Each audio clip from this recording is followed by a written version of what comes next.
நாட்களும் நோன்பு வைப்பது சுன்னா, 10வது நாள் நோன்பு வைப்பது ஹராம். நோன்புடைய சிறப்புகளை பற்றி நமக்கு தெரியும்.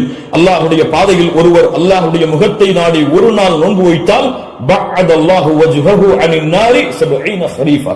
ஹரீஃபா என்றால் ஆம். அல்லாஹ்வுடைய தூதர் ஸல்லல்லாஹு அலைஹி வஸல்லம் சொன்னார்கள், அல்லாஹ்வுடைய பாதையில் அல்லாஹ்வுடைய முகத்தை நாடி ஒருவர் ஒரு நாள் நோன்பு வைத்தால் அல்லாஹ் ரப்புல் ஆலமீன் அவருடைய முகத்தை நரகத்தில் இருந்து 70 ஆண்டுகள் தூரமாக்குகிறார். அல்லாஹ் அக்பர். அல்லாஹ் ரப்புல் ஆலமீன் அந்த பாக்கியத்தை நமக்கு கொடுப்பானாக.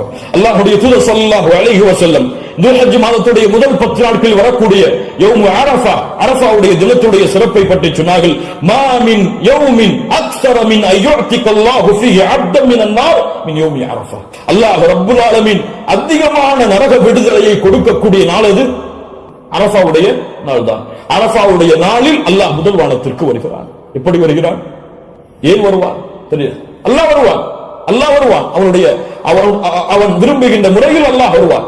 என்ன செய்வான்? கேட்பான், மா இவர்கள் எதை விரும்புகிறார்கள்? மா அராத ஹவுலா, இவர்கள் எதை விரும்புகிறார்கள்? வேறொரு ஹதீஸிலே அல்லாஹ் ரப்புல் ஆலமீன் அங்கே கூடியிருக்கக்கூடிய எல்லோருக்கும் அல்லாஹ் மன்னிப்பை வழங்குவான். அல்லாஹ் ரப்புல் ஆலமீன் அப்படிப்பட்ட மன்னிப்பாளர்களாக ஹஜ் செய்த நம்முடைய முஸ்லிம்களையும் மூமின்களையும் அல்லாஹ் ஆக்குவானாக. அல்லாஹ்வுடைய தூதர் ஸல்லல்லாஹு அலைஹி வஸல்லம் சொன்னார்கள், அரஃபாவுடைய அந்த இடத்தில் ஒன்று கூற முடியாத மூமின்களை, ஹஜ்ஜுக்கு செல்ல முடியாத மூமின்களுக்கு அல்லாஹ்வுடைய தூதர் சொன்னார்கள், சியாமு யௌமி அரஃபா, அரஃபாவுடைய நாளில் நோன்பு வைப்பது அவருடைய முன் சென்ற ஒரு வருடத்துடைய பாவத்திற்கும் பின் சென்ற ஒரு வருடத்துடைய பாவத்திற்கும் பாவ மன்னிப்பாகும். முன் சென்ற வருடத்துடைய ஒரு வருட பாவம் பின் சென்ற வருடத்துடைய ஒரு வருட பாவத்திற்கு மன்னிப்பாக அமையும் என்று அல்லாஹ்வுடைய தூதர் ஸல்லல்லாஹு அலைஹி வஸல்லம் சொன்னார்கள். அல்லாஹ்வுடைய தூதர் ஸல்லல்லாஹு அலைஹி வஸல்லம் சொன்னார்கள், அஃதலு துஆ துஆ யௌமி அரஃபா, துஆக்களில் மிக சிறந்தது அரஃபாவுடைய தினத்தில் கேட்கப்படும் துஆவாகும். அல்லாஹ்வுடைய தூதர் ஸல்லல்லாஹு அலைஹி வஸல்லம் சொல்லிவிட்டு சொன்னார்கள், நானும் எனக்கு முன்னால் சென்ற நபிமார்களும் கூறிய வார்த்தைகளில் மிக சிறந்தது எது?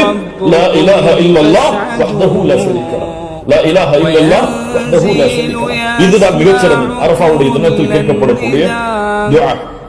கண்ணியத்துக்குரியவர்களே, இந்த 10 நாட்கள் அதிகமான அமல் செய்யக்கூடிய மூமின்களாக இருப்போம். இந்த 10 நாளை எப்படி கண்ணியப்படுத்த வேண்டுமோ அந்த கண்ணியப்படுத்தினால் அல்லாஹ் ரப்புல் ஆலமீன் நாட்களுக்குரிய கூலியை நமக்கு கொடுப்பார். இறுதியாக சுருக்கமாக